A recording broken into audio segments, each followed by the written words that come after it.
saya ucapkan Dirgahayu MKGR. Jaya selalu, berjuang terus untuk Merah Putih.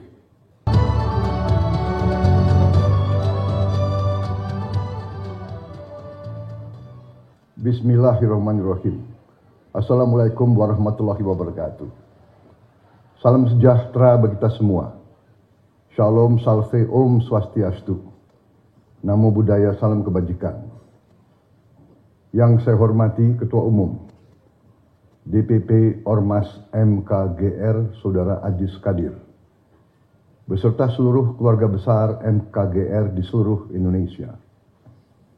Hari ini dengan penuh rasa bangga, saya atas nama pemerintah Republik Indonesia dan atas nama pribadi mengucapkan selamat ulang tahun ke-65 kepada Ormas Musyawarah Kekeluargaan Gotong Royong MKGR.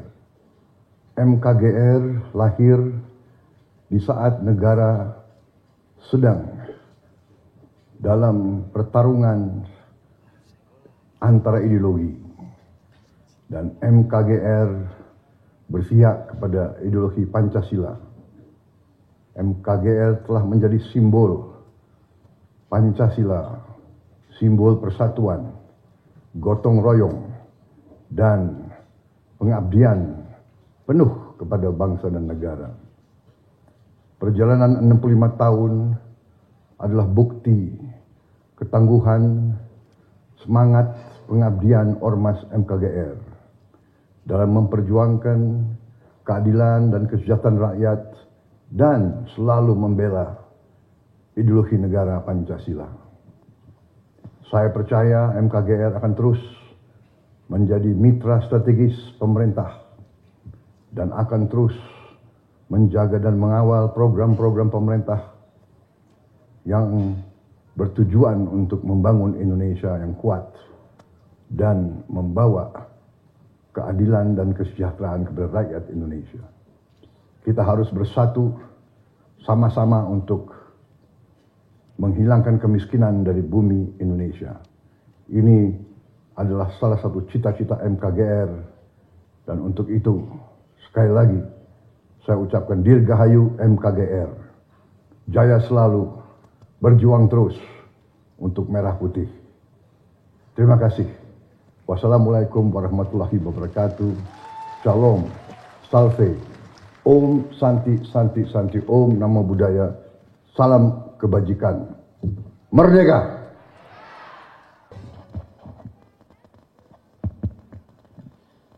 Bismillahirrahmanirrahim. Assalamualaikum warahmatullahi wabarakatuh. Shalom, Om Swastiastu, Namo Buddhaya, salam kebajikan. Yang saya hormati Ketua Dewan, itu adalah bagaimana kita mendorong pembangunan kesejahteraan dengan menciptakan lapangan pekerjaan, dengan meningkatkan pertumbuhan ekonomi, dan bagaimana menurunkan kemiskinan.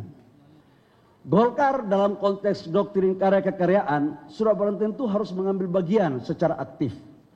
Dalam perspektif ini banyak, saya mohon maaf tadi saya juga belum sebut menteri-menteri yang ada pada malam hari ini, banyak sekali yang saya hormati, dan ini adalah banyak dari kader MKGR, dan saya yakin menteri yang hadir dari Golkar pasti kader MKGR, karena tidak ada kader Soksi yang jadi menteri, kira-kira begitu.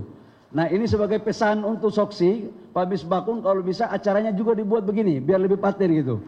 Nah, kalau hari ini Soksi ketua komisinya baru satu ya, Pak Misbakun. Kalau sudah menyatu, bisa kita pertimbangkan untuk menambah lagi alat-alat kelengkapan dewan yang lain gitu kira-kira. Nah, saya mau sampaikan bahwa persoalan bangsa sekarang ini dalam program Bapak Presiden Prabowo dan Wakil Presiden Mas Gibran itu ada minimal 4 program utama.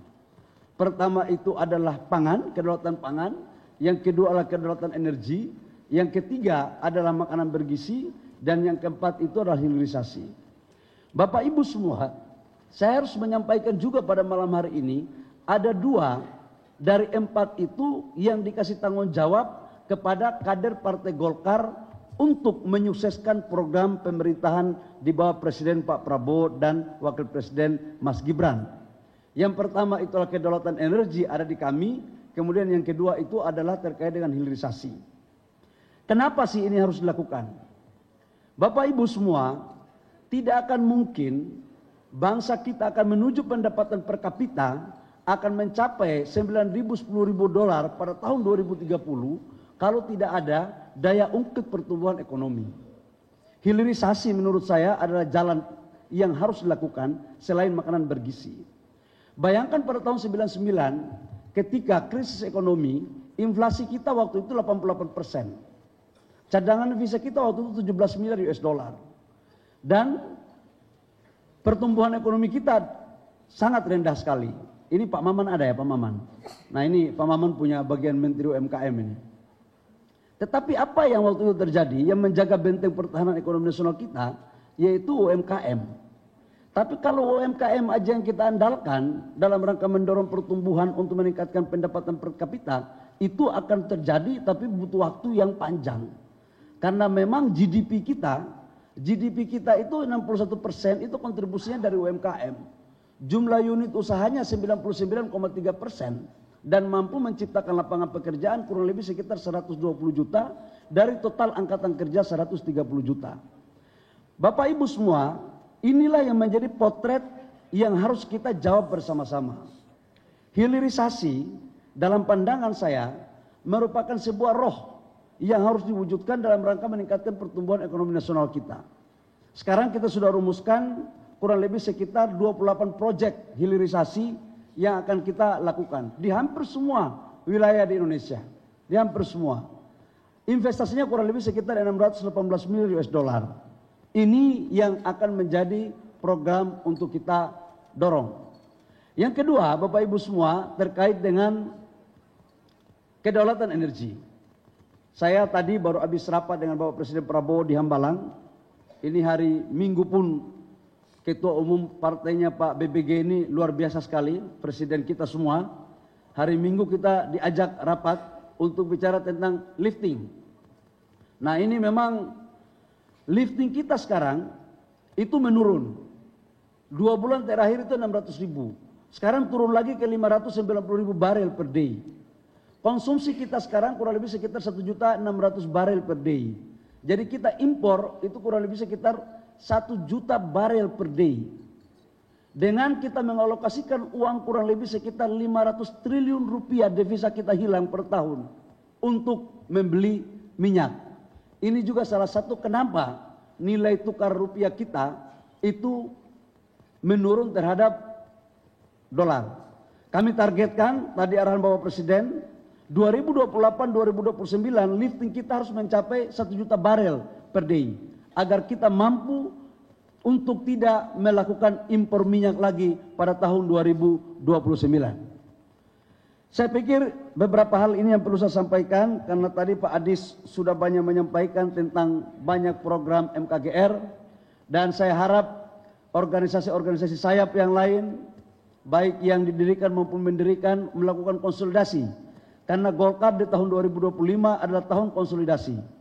Harapan kita adalah konsolidasi struktural, konsolidasi kader, ini juga harus mampu kita lakukan dengan baik. Demikian Bapak Ibu semua, sebelum saya mengakhiri ada salam hormat dari Pak Wapres. Tadinya Pak Wapres berkenan hadir, tapi ada satu dan lain hal, beliau tidak sempat untuk hadir bersama-sama kita. Tapi kecintaan Pak Wapres kepada keluarga besar MKGR tidak mengurangi sedikit pun. Dan beliau kelihatan tambah cinta kepada MKGR. Demikian kurang lebihnya mohon maaf.